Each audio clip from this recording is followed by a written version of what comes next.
All right. Hello, everybody. We are here with another episode of Say It Online. I am talking today to Chris Martinez. Now, did I pronounce that correctly? Martinez. Oh my Martinez. gosh. That's why I asked. I meant to ask before, but whatever. We'll just roll with it. Martinez. Chris is the founder of Dude, which gives digital agencies the people and processes so they can take on more website and funnel projects and scale profitably, that being a key word. Chris owned a digital agency himself for 3 years, and then in 2015, he moved all of his web design and dev to Tijuana, Mexico, and it was a total game changer for his agency. He quickly learned that Tijuana gives agencies all the benefits of outsourcing and none of the downsides, which led to him launching Dude in 2017. I believe it was in 2018, perhaps, that I first heard you on a podcast with my own mentor, Brent Weaver, I believe it was. Yeah. And you actually inspired us to look at Mexico and do some hiring there and basically like expand our team there. So thanks for that, because we have one of our biggest MVPs on the team basically is the output of all of that work. And it's just been really, really amazing. Awesome. So we are not the only people that Chris has helped. He helps a lot more agencies, a lot more directly all over the US and Canada, providing them with the perfect outsourcing solution. Best of all, he's creating new tech jobs in Tijuana, little by little, changing the way that people perceive Mexico. I don't want to forget that, because that is a really, really critical part of what you're doing that I think is really cool. So welcome, Chris. Oh, thanks for having me on, and great to be here. Excellent. So we are going to be digging a lot more into, the whole outsourcing white label world. I think there's a lot of fear around it in our industry. But before we get into that too much, I would just love for you to share a little bit of your story. You started as an agency, shifted to a white label service. How did you get here to where you are today? Yeah. So, I guess I'll start with college. I could go back further, but then we're going to go down a whole nother rabbit hole and we'll be here for like 2 hours. So I ended up going to college in Santa Barbara. I always knew that I wanted to own a business, and I didn't really know what that entailed. I had an uncle when I was growing up who was very, very successful. Well, it's funny. So he had a bunch of different businesses, but he had one that was just like a massive, massive hit. And he ended up selling that company to the, I think it was Southern California Edison back in the 60s. And he sold it for like multi-million dollars, like in the 60s, which is like, tens of millions of dollars today. And so I always remember he had a ranch kind of like out in the middle of nowhere near San Bernardino. And we would go out there, and he had like an indoor pool, and he had a tennis court and a basketball court and all these cool things. And I just knew that he had a business. And so I think that, like, looking back, that's probably where some of my inspiration for wanting to have a business came from. My dad also had an engineering company for a little while when I was a teenager. So anyways, I go away to college. I always knew that I wanted to be a business. I did have some aspect of entrepreneurship in me, like to get by, like in one of my semesters, or we have the quarter system at Santa Barbara. So at one of my quarters at Santa Barbara, was totally broke. Like I had no money. And so I was like, well, you know what? I wonder if I can sit in on one of the lower division sociology courses, because I was a sociology major, and see if I can take notes and then resell those notes to the students in the class. It was a massive class. It was like literally like 1,000 kids in the class. And this is before there was online note taking and all this other stuff that you have access to now. And so I just did it, right? And I had a friend of mine who worked at a print shop. And so she ended up printing out all the notes for me for free. And then like I printed out all these flyers, and I like put them on all the chairs. And they said, hey, if you're interested, like right before the midterm and the final, if you're interested, you can pay me X amount. And I ended up making like $1,500 from that, which back then that's like a ton of money. Like I was completely broke, and I made $1,500 from that, kind of like side hustle. So that was kind of like, showed me like how exciting it is to be able to make your own money. So anyways, after college, get into sales, selling postage machines, the most boring office equipment on the planet. But it was an awesome experience. I ended up doing really well there, became a manager. I was one of the youngest managers in the company. And then, did that for about 3.5 years, and then quit. And then basically was just trying to, do random stuff. I ended up working for a startup company, doing sales for them. And then shortly thereafter, my dad got really sick in end of 2006. He got cancer. He had pancreatic cancer, diagnosed, dead in a month. It was a horrible experience. Anybody who's lost a parent knows how difficult that can be, especially somebody who's lost a parent to cancer. So anyways, fast forward, like right after he died, I decided, you know what? I want to start this soccer magazine. That was my very first business. It failed miserably. I made every single mistake that you can possibly make. Again, great learning experience, but I ended up flat broke with like less money than I even had when I was in college, and ended up getting a job. And then, on the personal side, I had to deal with the grief of losing my dad and all these other issues. Went to therapist. Basically, she saved my life. And then 2009, I start to learn about digital marketing. A friend of mine, I had an idea. Entrepreneurs were never short on ideas. And so I had this idea, and I wanted a website. Didn't know anything about building websites. Didn't know anything about digital marketing. And my friend, I asked him, and he's like, just build it on WordPress. And I was like, what is WordPress? Right? It's crazy to think way back then, over 10 years ago. So he's like, just go online, you can figure it out. So I ended up finding these online videos that taught you how to build a website in a weekend. It taught you how to build a WordPress website using a theme. And so I ended up watching the videos and basically built my first website over the course of a weekend by watching these videos. And that kind of like sparked everything. And I started building more websites for myself for all these crazy little projects that I had. And then I wanted to learn how to drive traffic. So I ended up investing in a coaching program that Russell Brunson had way back then, and it was called .com Secrets. And basically they were teaching you, it was all about like affiliate traffic. And so I was paying $500 a month for a coach, and he was teaching me about how to do all these things. And eventually I got a job working in digital marketing. So I started selling PPC services, basically outsourced pay-per-click management with a company called Reach Local. A lot of people in the digital agency space will know of Reach Local. And basically through Reach Local, I learned that, hey, there's a lot of these small businesses that need websites. And I learned about all this marketing stuff. I'm pretty good at it. I'm, pretty good at, I know the outsourcing space because I was on some other webinar. And so I ended up getting an assistant in the Philippines. So that was literally my very first outsourced person that I had. He was helping me with like sales tasks and stuff. So I think that I can and Reach Local didn't do websites. So I'm like, I think that I can put together a web dev agency and basically just, partnered with somebody at the time, just rolled this thing out and ended up getting clients. And within a year, I actually ended up getting not fired, but I got laid off. At that time I was, my agency was a side hustle. I was staying up till like 1 o'clock in the morning every single night, working with the team in the Philippines while doing my day job, doing my day job 8 to 5. And so February of 2013, I get called into the office. I was a sales manager of the online marketing department at 2 newspapers at the time. I get pulled into the HR office and they're like, we got to let you go. Like all the newspaper revenue, ad revenue is horrible. On the print side, you're the last one hired, you got to go. And it was like 30 minutes of terror of like how I'm going to pay my bills and how I'm going to survive. And then after that, I was like, this is a sign. I freaking hate working here anyways. I hate all the people. I'm going to go full force into my agency because I believe in this thing. And so basically just made it work, like my salary was, I didn't pull any money out of the agency for the first year. And then after that, I worked for free for like 5 months. And then at the time I was able to pay myself, a couple grand a month or something like that. And just made it work, figured out ways. We ended up growing the agency. And then, went down into Mexico, and I don't know if you want me to stop there or continue going into how we. No, why don't you kind of bring it together with where you are now? So yeah, So I ended up moving from LA to San Diego, and I had always had this belief that I could find people down in Mexico. Again, looking back, my dad had always wanted to do something in Mexico. My grandfather is from Mexico.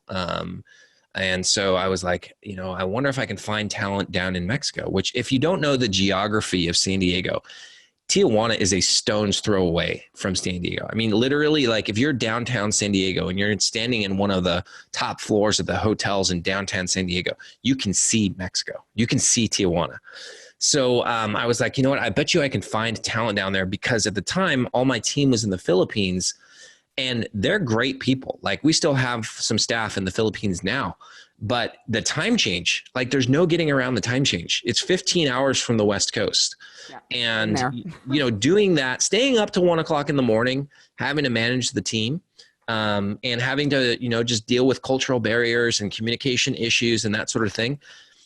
I don't know. I couldn't do it for more than 2 years. So I ended up having to find another place that I can find talent. And we couldn't yet afford people in the States. And so I tried everywhere on the planet. I mean, you talk about India, Eastern Europe, South America, the States. I tried everywhere and nothing was working. Like it was just one of those things where it's like, God, why can't I just find talent? And in our business, we do need people to build out these, you know, these projects. Yeah. So I ended up going down to Mexico. I don't even really speak. I still am not fluent in Spanish, but I was less fluent back then in 2015. Go down into Mexico. We ended up finding a way to hire people, set up a Mexican company. And after we found this right, you know, mixture of how we hire and what we offer and that sort of thing, what we offer the employees and how the Mexican government works and all that stuff. After we figure that out, it ends up being an absolute game changer for my own agency. And we ended up bringing in we had over 220 active clients on retainer, and I was managing the entire thing with like 5 people. So it was awesome. And I kept telling all of my friends, like, hey, you got to go down into Mexico. You got to try and find a team down there. You know, you heard the podcast. You were inspired by that. So you went down there, you ended up figuring it out. My agency friends, the majority of them were like, it's too difficult. I don't know how to do it. I don't speak Spanish, da-da-da-da. 27 easier said than done. And I do speak Spanish, which made it easier.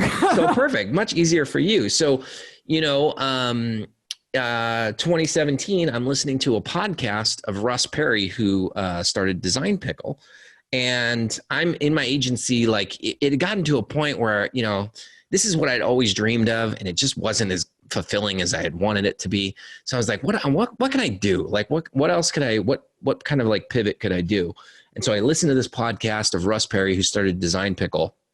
And at the time, I think they were doing around 4 million or something like that. And I'm listening to his journey of how he went from 0 to, I think he got to 2 million within 2 years.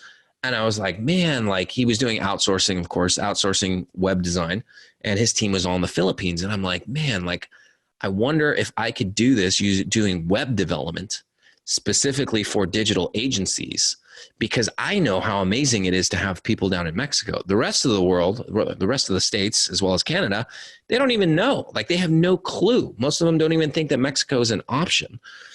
So I'm like, you know, again, just kind of like how I started my agency, I believe I can make this work. So we started running Facebook ads and started getting clients, right? And then learning and growing. And then 2018, we're like, you know what? I'm going to take a huge risk. I'm going to invest in going to the Traffic and Conversion Summit in San Diego. It was like 10 grand, which at the time, I think we were doing like 12 grand in monthly recurring revenue for Dude. So we put all of our eggs into this one basket, and it ends up working, right? And we ended up going from 5 people we ended up finishing that year with 29 people. And right now we're right around 40. Awesome. What a journey. And the journey never ends, by the way. Oh gosh, that's so true. Starting from like learning to build websites in a weekend, and now basically running a team of 40 plus people that you have grown to that 40 plus mark in the last 2 years, basically. Yep. So I'd love to dig into a few different things here. Sure. One, I'm curious. So, you know, you took this big risk on traffic and conversion. I think that, you know, conferences, not that any of us can go to any right now, are a big opportunity for agencies. So what is it that you did? What did you spend that 10K on? Did you show up? Did you do a workshop? Did you speak? What did that look like for you? Yeah. So I'll give you kind of some history about how we ended up going to TNC. And, you know, like I'm much more, what's the word I'm looking for? I'm much like I go deeper into analyzing the risk of any type of investment in marketing now. Like before, I was just like throw money at anything, but now I'm like I've lost enough where I'm like, let's really think about this and see if it's going to help us, and what's the chances of us losing money on these things. So, Digital Marketer ended up having a agency only conference in December of 2017. And so I was like, you know what? I'm going to buy the ticket. It was only like $250. I had a friend that lived in Austin. I stayed with him. I'm like, I'm going to go to this conference, and there's going to be 100 and something agency owners there. I'm just going to like talk to them, let them know what I do, da, da, da, da. And, based on their feedback, that's going to help me make this decision about traffic and conversion. So the booth itself, we got a tiny little, like, I think it was a 10 by 8 booth. Plus all the other expenses for having to get the booth ready. Like you have the backdrop thing and all the swag and the giveaways, and like there's a ton of little things that go into that. And so basically, I went to the DAGS conference. I think it was called Digital Agency Growth Summit in December, and just started talking to people, and it was great. And then on the flight home, I had a 6 a.m. flight out of Austin. I'm sitting in the airport. One of the speakers, his name's Frank Coel. He owns an agency called Digitopia. He was a speaker at DAGS. He's on the same flight as me because I had wanted to talk to him, but I couldn't connect with him at like the parties or whatever. I just couldn't find him. So I see him sitting in the airport. And I'm like, I'm going to go sit next to this guy. And like now he and I are friends, but back then I was super nervous. So I'm sitting there, and after about 10 minutes of me just sitting there, I finally get the courage to ask him like, hey, were you one of the speakers at Digital Agency Growth Summit? He's like, oh yeah. So we ended up talking, and, I really enjoyed his talks. I'm talking about like what he spoke about. And then he finally asked me, oh, what is it that you do? And I tell him we do outsourcing, and we have people in Tijuana. And he's like, oh my God, I've always thought about wanting to get staff down in TJ. And, he's learning Spanish. He's pretty good. His heritage, I think they're Cuban. I can't remember. And so we just hit it off right there. And I started talking to him. I was like, dude, why don't you guys come down and we can give you a tour? And so, a month goes by, we ended up giving him a tour. We bring him down to our office in Tijuana. He ended up being one of our very first clients. He ended up being the first client for what we call our dedicated employee program, which is essentially our staffing agency, where we give you, one person in TJ that's dedicated to you for 40 hours a week, but they technically are employed by us, by our Mexican corporation. He ended up being our very first client. So that was like another like boost that I needed, just meeting Frank and hearing the excitement from him, somebody who I consider, I still consider at the top of his game from an agency perspective. And I was like, you know what, we got to do this. So we ended up paying the $5,500 for the booth, and then started getting all the other things ready. And the conference was end of February. So we ended up, having about 2 months to prepare and find the money to be able to pay for all this stuff. And that's basically how we made it. Wow, that's excellent. And I don't want to downplay here that, you're pointing towards traffic and conversion, but what I'm hearing is that wouldn't have even been possible if you hadn't gone out and been willing to talk to people. I'm hearing that as a theme. You bought the ticket to talk to people in the industry that you want to serve, the industry you're in, but also the industry you want to serve, so you can understand better what they need. And then you went out and you actually talked to somebody who was a speaker, talked about your thing, asked questions, and made yourself vulnerable in that way. So I think that's really cool. Anyone can buy a booth, but not everyone will go out and have the necessary conversations. Well, I don't know if you've seen our Instagram page, but you can see some of the images from that first booth experience. Now, I had been an attendee of traffic and conversion for about, 4 or 5 years prior to that. So I'd walked through the other booths. I saw what everybody else was doing. For the most part, it was pretty boring, right? Everybody was just sitting around. So I decided, you know what, we're in Mexico. And I made this decision a few months before we even got the booth. I said, you know what, we're just going to go all in on Mexico, because when I started it, I was actually hesitant because I know that people have a lot of negative associations with Mexico in general. So I tried to maybe hide that. And I was like, screw it. Let's just go all in Mexico. So when I did the booth, we gave out a ton of Mexican candy. Like that was a thing. Like everything that we did was like Mexican themed. And then I decided that I was going to dress up as a full on Mexican wrestler. So I had the mask, I had, which you can see in like a lot of our videos and stuff. I had a spandex shirt. Initially, I was not going to wear a shirt. And they told me, Chris, I just want to make sure that you're going to wear a shirt at this event. So I had a spandex shirt on with a cape and then tights and a Speedo and wrestling boots. And that's how I showed up to this event. Like very, very nerve wracking. Now, so we want to talk about making yourself vulnerable. Like. Yes, exactly. Like I basically like I didn't eat anything for like a month prior to that because I didn't want to be the fat wrestler. But yeah, I mean that was very, very nerve wracking. But it was a hit. Like everybody walked by. We had a fantastic booth space too. Like the booth, the sponsorship person there, that was like fantastic for us. So she really, really helped out. But yeah, I mean, just like do a little bit extra. You know, like figure out what everybody else isn't doing, and then just do that. Like. Be yourself. Go crazy. Heck yeah. Heck yeah. I definitely agree there.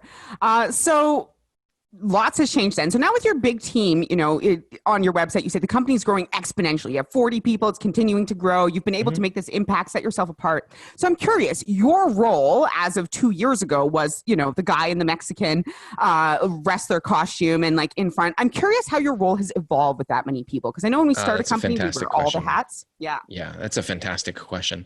It's one of the biggest, I think, one of the biggest lessons that I've learned recently is that I can't do everything. And like when, you know, when you're growing that fast, it's hard for you to see all like these changes that need to be made within the organizational structure of the company. So basically I was doing like everything up until like December. And, then I was like, I was getting some coaching and I was like, hey, you know, like we need to start putting some people in these leadership positions. Because if you look at the different departments within the company, CEO, director of operations, HR, accounting, finance, sales and marketing, customer experience, like all these different departments that were essentially like helping us to operate and be successful. I had my hand in all of those. And if you gave me a scale on 1 to 10 of how I was doing with each of those, like if we're looking at like, let's just say like HR, I'm probably like 1 out of 10. I'm probably doing like a 2 or a 3. Accounting and finance, I'm like a 0 or a 1. Customer experience, maybe like a 5. Sales and marketing, probably like a 6. CEO, probably like a 6 or a 7, right? So because I was trying to do everything myself, all the departments suffer. And it was just not feasible for us to continue to grow based on what I was doing 2 years ago. So once I had that realization, we started moving people into the right spots and letting them to take over a lot of the decision-making so that I can focus on the strategy and the long-term vision of the company and give feedback on certain things, but really just, you know, focus on doing the CEO related stuff. And I still do a lot of the sales and marketing as well. But I'm working to get myself out of those roles. So when you say CEO related stuff, I'm curious how you define that, because I think a lot of people call themselves a CEO, but yeah, that looks different for everybody. So for me, one of the very first things that we did in December was getting way better on the numbers, right? And I hate this type of stuff. Like I like the fun. Everybody likes the fun stuff. I don't know a lot of CEOs that like looking at numbers and spreadsheets. But really identifying what our cost of goods sold was and getting better at like building up our profitability. So having a process for that, looking at our creating and then analyzing our pro forma, putting the people in the right positions, like those leadership roles, making sure that they have the tools to be successful. And then from a company like vision standpoint, we had a really big meeting in January because we had a horrible December. Like I said, I'm open book. So we had a horrible, horrible December. And so I was like, this has got to stop. So we had a big meeting in January and basically just listed out like, what is the mission? Like, what are we here to do? Why? And I needed all of the staff to understand that this is what you are working towards. Like you're not just building websites for our customers. These are the 3 big things that we want to accomplish. And then identifying and making sure that the staff that we have are the right people to get us to the next level. Because this, like, honestly, like the staff that we had that had gotten us to where we were at January 2019 is not necessarily this. It's not the same team that we needed to help us hit our goals in January 2020 and beyond. Right. So, basically like just creating systems and processes to hold people accountable. Like that was a major, major thing. Is now that we have these leaders, what are they going to do? Like we have these standards. We need to create an environment that everybody is held accountable. Like, what you need to deliver. And in my opinion, people excel and they appreciate that a lot more. That clarity of what you need to do to be successful. And that's the great thing that we've done is we've found really, really good people. Like we have a fantastic hiring process, and we've improved it even more since I've gotten out of that role in January. But we have a really, really good eye for identifying talent that works for our company culture. Right. And so, basically like letting people know what they need to do to achieve and do great at their job. And then holding everybody accountable to that.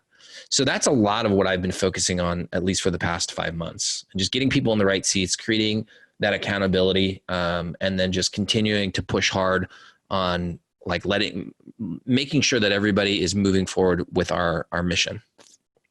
And how much of that would you say is the processes and systems that you put into place, and how much of that is the hiring process and making sure you have the right people? Are you saying like which do you do first, or what? I guess I'm curious in terms of the weight, because kind of the weight of those things in relative importance. I know you ultimately need both, but yeah, which do you start with first? Okay. So I would say that your company culture is something that's evolving. And like I mentioned, like our company looked way different when we started with Dude in 2017 than what it did in 2018 than what it did in 2019. So it's an evolution, right? And I think it's always going to evolve. But at the core of what we do, I think that you have to balance out how you service the clients with the type of people that you have in the company. Like from a culture standpoint, like everybody in our company, we're all a bunch of misfits. We're all a bunch of weirdos. We all do crazy stuff. We like to have fun, right? We don't necessarily fit in with the other types of corporate environments that are in Mexico, for example. And that's why people gravitate to work for us. But we also have an innate need to serve other people. And we screen this in our hiring process. And that's what helps us to succeed for our clients. So when you look at the overall mission, we have 3 aspects of our mission. One's for our customers, one's for our staff, and one's for our legacy. And so when you look at those 3 areas, like it's pretty symbiotic in that our staff believe in our mission. Our mission also serves our staff. So they operate together, right? And at the core of it, like to have a business, you have to be able to serve clients. So, I don't know if that answers your question of like where it kind of came from. Like the clients are always first, and figuring out what they need. And then you just kind of mishmash it all together. Okay. Let me see if I'm absorbing this correctly, because this is something that we just hear about all the time, is that building that team is such a challenge. So I'm hearing that it's a little bit of a chicken and an egg question, because you need to be aware of your culture and kind of honoring it and setting up the systems and processes around it as it's continuing to evolve. But you also need to make sure that there's a reciprocal relationship between the people that you're hiring. So if I'm understanding correctly, in order to find the right people and screen them, you have to know in particular, like your vision, your mission, what is it that unites them all, and be able to communicate it and screen for it. But at the same time, as you're bringing people in, you need to make sure that you have at least some basic understanding of what the outcomes for the role are and the accountability that you're setting. Is that... Yeah, sure. Exactly. Just transcribe that and then I'm going to put it on some corporate document that we have. That's very, very accurate. When it comes to hiring designers and developers, who's the majority of the people that we staff, you really have to understand the personalities and the personalities that work well with serving your clients. One of the big issues that people have with developers anywhere, I mean, this is very true in the US, is a lot of the times they have big egos. And those egos can get in the way of serving your clients. And if that's one of the things that you are like super passionate about, which is serving your clients, which I hope that everybody is, you need to find a way to screen out the people that feel like they're more important to the company than the clients are. You need to figure out a way to keep those people out of your company. Because admittedly, we, at the beginning, we would just hire anybody with the technical skills. But then when it's 5:00 on a Friday and you have a client that's like has a major issue and you need somebody to stay late, those people usually don't stick around after 5. They're checked out.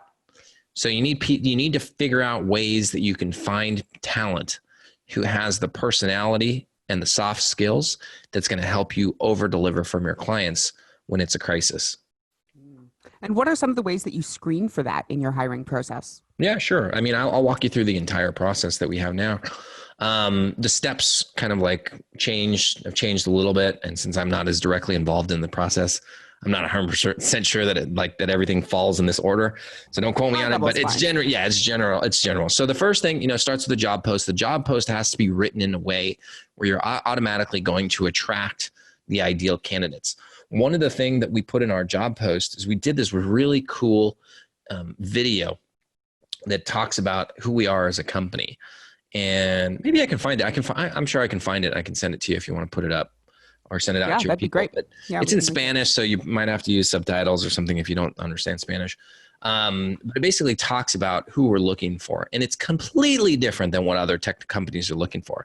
And I actually know some people who are developers that are not the kinds of people that we would want to ever hire. And they look at it and they don't like the video.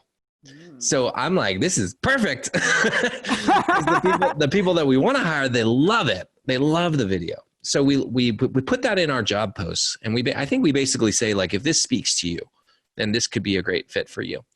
So that automatically we're screening people. We're screening people out and we're attracting the people that we want. Once they respond to the job post, we have a list of questions that we ask them. We look at how they respond as well as the timeliness of that. We are looking at for some of the technical side of it and what they've done in the past. And after that, if we like what we see, we'll have them do, I think it's a phone interview. Then it's like a 15-minute, just like we're just looking at the personality, how they communicate, what's the vibe that we get from them. If that goes well, then we have some tests that we ask them to do. We do a skills test, online skills test to, look at how they are as a developer or a designer, whatever that role is. We have a personality test, which we call it's a psychometric exam. So it looks at how their values are, problem solving, it's a very long test. It's about 3 hours online test. Very long. Yeah. Wow. And just sorry to cut in, but for every role, even the design developers, you use this 3-hour test, not just everybody goes through this process. Cool. Everybody goes through this process. There's a reason behind it as well. So after they do the skills test, then we'll give them the psychometric exam. After that, I believe that we give them an actual project that they can do. So then we can see how they'll actually perform in a real working environment. And then after that, we do in-person interviews. So those will be, now it's coronavirus, so we're having to do them over Zoom, but we'll bring them into the office. We have them interview with at least 4 people. I used to be a part of that process. Now I'm not a part of it anymore. Everybody's interviewing that candidate on one aspect of our hiring criteria. So cultural fit, technical skills, values, communication, whatever. All 4 of those people who are doing the interview have to agree that candidate is 1, somebody that you would want on your team, and 2, somebody that you would want to work for one day. If anybody has any reservations about that candidate, anything at all, or if they don't say yes to those 2 questions, we disregard that candidate. Now, if everybody agrees, then we bring that person on. It's a very long hiring process. And How long? On average? It usually takes anywhere from 2 to 3 weeks. But when you look at the time that we're asking of the candidate to invest in the hiring process, that's by design, because we want that person to be super invested in working with us. If they go through all those tests, all those steps, all those interviews, they definitely want this job, right? Like, you're not going to find somebody who's wishy-washy. And I know that a lot of companies in the States pay people to do projects and stuff. We don't. It's on their dime, and everything's got a deadline. Everything's timed. We're looking at every little aspect of how they communicate, how they alert us when things are done, everything. We look at everything, because the best that a person's ever going to perform is in the interview process. And so if they screw up in that, you're never going to get a better performance out of them than what they do in the interview. So better to just, cut them loose or identify that and realize that it's not a great fit. Talk about quotable moments. I love that. I've never considered that, but you are right. The best that somebody is going to do is in that interview process, because they want it. They're selling themselves. They're proving as much as they can. And if they're not bringing what you need there, then don't expect them to magically get better after you hire them. That's what I'm hearing. This is 100% true with salespeople too. It's like, it's so hard to find a good salesperson. I obviously come from a sales background. So many times, the only thing that person sells is selling you on giving them a job. It's so true. Oh, that is too real. Oh, yeah. That's painfully real for me to hear. Okay, so this is really cool. Thank you for digging into it. This is very different from our sales process, but we also have a very, very long, extended sales process where people have to jump through a lot of hoops and put in a lot of time. Interview process, you mean? Interview process. Yes. Sorry, not sales process. I was mixing it up in my head, but interview, onboarding, everything before we offer them the position, takes a really long time. And I love it. Even the way, I know you were just you weren't saying these are literally your 4 aspects that you look at every time, but I also love that you broke it down and you have 4 different people look at different elements. So you're talking about tech skills, you separate that from culture, you separate that from values, you separate that from communication skills. And I think so often if someone is really strong in one of these areas, it's easy to kind of like sweep other areas under the rug and be like, oh, they'll get better, or et cetera. But what I'm hearing from you is that you make sure that there are no red flags at all in any of those respective areas. Literally no red flags. Like, we have to be super excited about this person. We always hire for personality first. We always hire and we make sure that they're a great person, honest, giving, kind. Like, kindness is like so important. We always look at that stuff first, because in my opinion, like, you can always train somebody to be a better designer or be a better developer. You can never train them to be a better human. It's just the way that it is. Just the way that it is. Yeah. And I'm going to put it out there. That is true in all relationships, not just in business. You cannot train someone to be a better human. Arguably, you could rephrase that. If there isn't a value fit between the two of you, or between somebody and your team, or et cetera, that value fit is not going to magically develop itself based on time. Agreed. Okay, so I want to shift the viewpoint a little bit from internally to externally, because I think it's super cool that you work with so many different digital agencies. I personally think this is one of the greatest benefits of being a white label service, is you get to see how a lot of different operations kind of work and the commonalities and challenges within that. So I'm curious, having worked with so many digital agencies, what would you say is one of the kind of biggest challenges you see them face over and over again? Oh, where should I start? What's really interesting is right now that our agencies are getting super, super busy. And therefore, like, we're also getting super, super busy. So that's great. It's a great time to have a digital agency. And with the coronavirus, in my opinion, it did weed out a lot of the people who couldn't perform for clients, who couldn't get results for clients, because the market was so unbelievably saturated with everybody who watched the YouTube video. And the next day they're like, I'm a digital marketer. And that ends up ruining it for everybody. So, what's great is that we do have a lot of high performing agencies who are now left, now that the dust is kind of starting to settle. The challenges that a lot of agencies face is, one, the agencies that we work with are typically really, really good at sales, and they're really good at doing the strategy.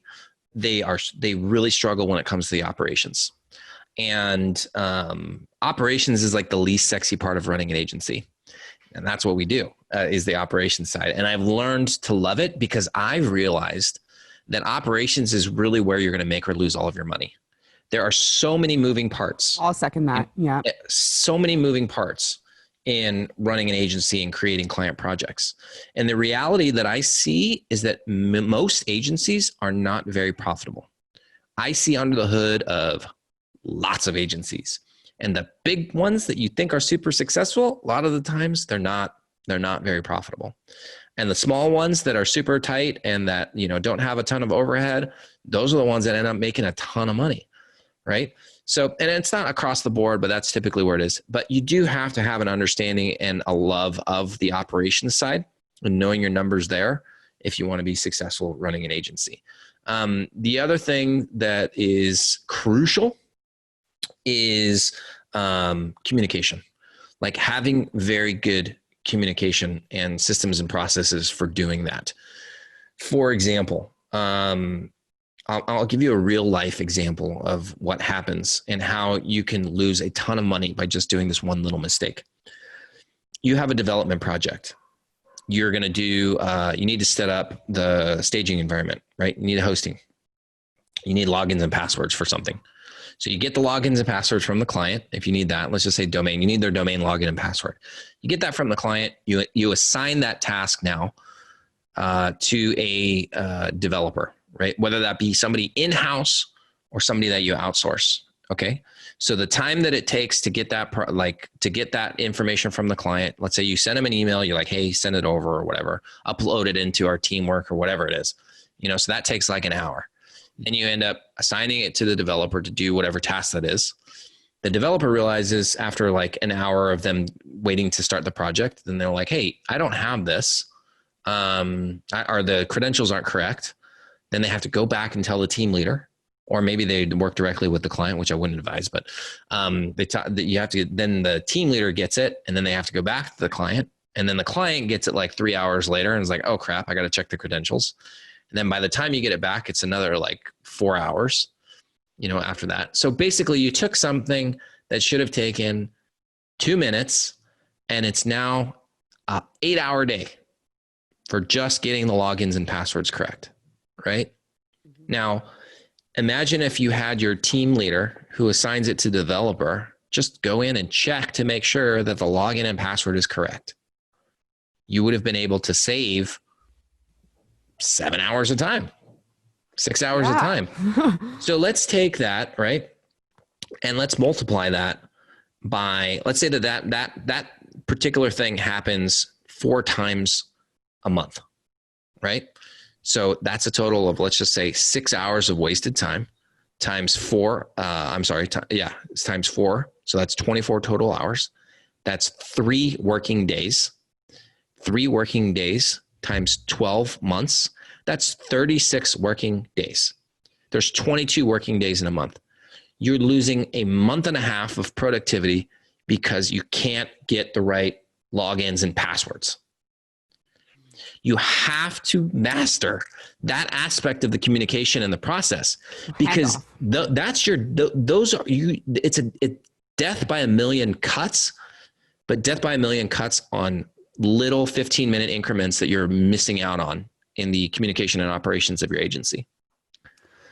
And the agencies that do really well, they understand that, and then they are constantly working to fine tune those things so that they can maximize the efficiency.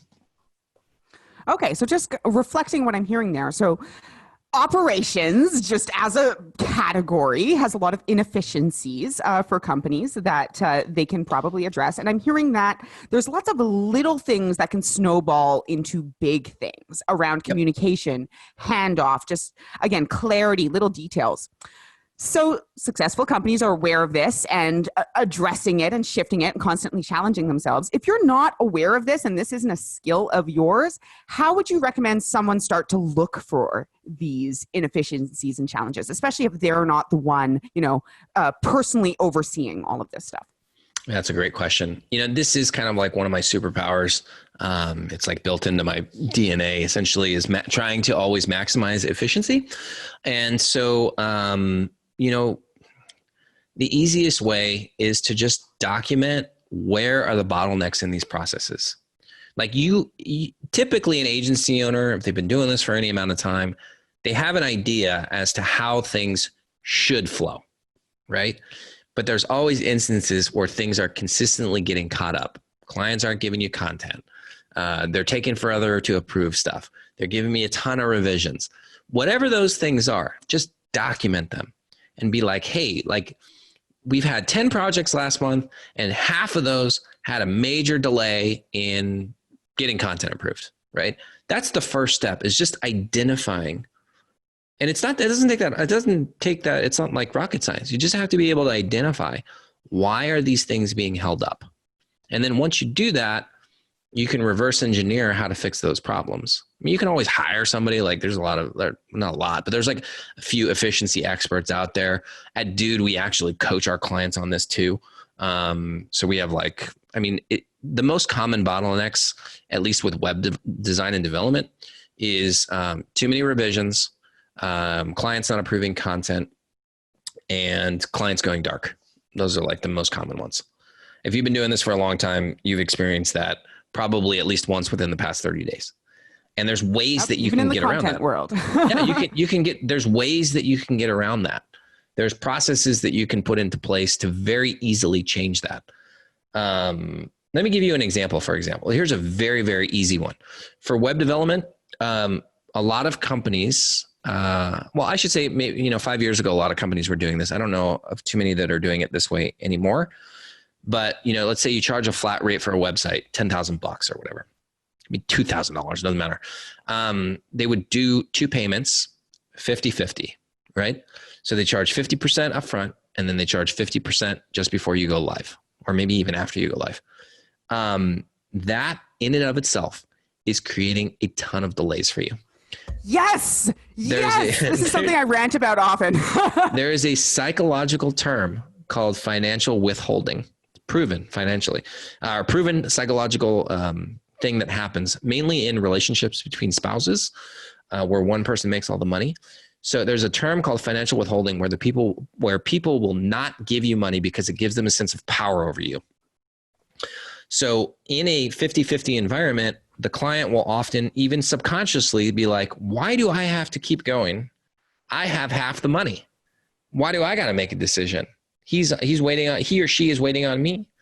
So if you change your terms to 60-40 and you collect 60% upfront and then 40% on launch, or I would say do like 70-30 or 70-15-15 or something like that, that will automatically change the dynamic of the relationship, and you'll end up getting paid a lot faster, and your projects will get done faster too. Simple little trick. Yes, absolutely. I call this the problem is the solution. So kind of separating, what I'm hearing from you is separating, first of all, identifying the problem. I think that's the first step. Too many people, when they identify it, they want to solve it on the spot. And I think that actually holds people back. What I'm hearing from you is first, just identify it. Yep. Then look at ways you can just eliminate the problem. What I'm hearing from you is that by using kind of lateral thinking and shifting a process or shifting the way you approach something, you can often make the problem irrelevant to some degree simply by shifting the way people are approaching it. In the case of somebody's checking something right up front, so it's not going through this like big chain of someone else way down the line needing to check and talk back up the line, etc. Yep. And likewise, in this situation, people are agreeing to your services, and payment terms is a relatively small part of that agreement and sales process. But by shifting the way you approach that, you can totally shift the mentality and thus the behavior around basically the results and the experience. Yeah, 100%. There's a million little things that you can do related to that to help your projects go faster. Excellent. We have definitely found that at Anansi. And I will say what you were saying, just to back that up, which is that if you have those strong operations, You can do so much. Even if your sales falter for a little bit for some reason, because of those strong operations, I truly believe that can keep you moving forward strong and keep people loyal to you and coming back, which makes a big difference. Now, we are coming up to time, so I just want to wind us up quickly because I could literally keep talking about this all day. Especially now that we got onto this efficiency thing. I'm like, oh, whole new podcast episode, dive in. But instead, I'm going to give you 3 quick questions in the lightning round. Sure. Are you ready? I'm ready. Awesome. Okay, so what gets you up in the morning other than coffee? I'm just excited to change the world. Simple, succinct. I love it. All right. What is the number one thing that you do to preserve your wellness? Exercise and meditation. Also simple, succinct. Awesome. Okay. And last question. This one sometimes is a bit tougher for people. What is the weirdest habit that you have that contributes to your success? I have a lot of very, very strange habits. Well, that contributes to my success. The efficiency thing is definitely weird. Like, it's abnormal that people are this obsessed with the efficiency stuff. Is it? Oh God, don't tell me that. No, if that's you, you're a weirdo. Like, it's fine. Just admit it. No, I am. Accept it. So, like, most people don't look at things and like figure out ways to do it faster. And maybe you do this. Like, if I'm walking in a parking lot, before I step out of the car, I'm looking for the most efficient way for me to get from the car to like the front door of the restaurant or the grocery store or whatever it is. I am constantly looking at ways to make things more efficient. And efficiency just doesn't mean just making it faster. It means still delivering quality, right? Still delivering a high quality outcome. And that's one of the things that my brain just doesn't turn off. Like, I'm constantly looking for those things. So that would probably be like one of the weirdest things that I do. And like, it plays out in my personal life because like in my closet, like I'm OCD about my closet. All my shirts go the same way and they're all color coordinated. All the hangers go the same way. But when I think about it, it's like when I need to get ready in the morning and I need to go out and I need to pick clothes that match, I just go to the black section or go to the blue section or the red section or whatever, because I know that these things all go together. So yeah, that's probably my weirdest quirk that like helps the success of my business. Excellent. Awesome. Thank you for sharing. Also reduces decision fatigue, the color coding. I'm just awesome. Yep. Okay. And last but not least, why don't you just tell the audience, we'll link everything in the show notes as always, how they can find out more about you, whether they can check out more about Dude, any, resources that might be helpful for them. Just, where can they find you? Yeah, absolutely. If you have any questions, you can email me directly. It's Chris, CHRIS at dudeagency.io. More than happy to answer any questions. We do have an ebook, 37 things that you could outsource to Dude. If you want a copy of that, just let me know. And then, in terms of like offers, like I know that the coronavirus has hit everybody. I don't know a single agency that hasn't been impacted in some way. But the great thing is that it does look like we're on the up and up right now. Now, whether this lasts, I have a completely different opinion on that. But it's a fantastic time to be running a digital agency because you have a lot of people that are realizing, those digital agency guys that have been telling me to get my business online for the past 10 years, yeah, they might be onto something. And so if you're interested in working with us and you need help on the people and the processes side, I am giving new clients $500 off their first month with us. And everything that we do is month to month. We have a 14-day money back guarantee. So if you need help with this operation stuff, go to our website, dudeagency.io, watch a demo. And then if you're interested, just sign up. We can get you started, get you up and running with your new team usually it's within 24 hours. Awesome. Well, thanks again, Chris, for coming and sharing your wisdom with all of our listeners. Thank you for having me. Yeah, this has been great. This has been absolutely great. Yeah. And, it's really funny because I was looking on your website and noticing that some of the people that you guys have your success stories with are actually people that either we've worked with or have great respect for and stuff. So, awesome. Just secondary props from us. Great. So thanks again, everybody listening. As always, I just hope you have an excellent rest of your day. And if you're not having a great day, I hope you can create a moment of awesome in your day-to-day, because sometimes that's all we need to start moving ourselves out of the hole. Take care, guys.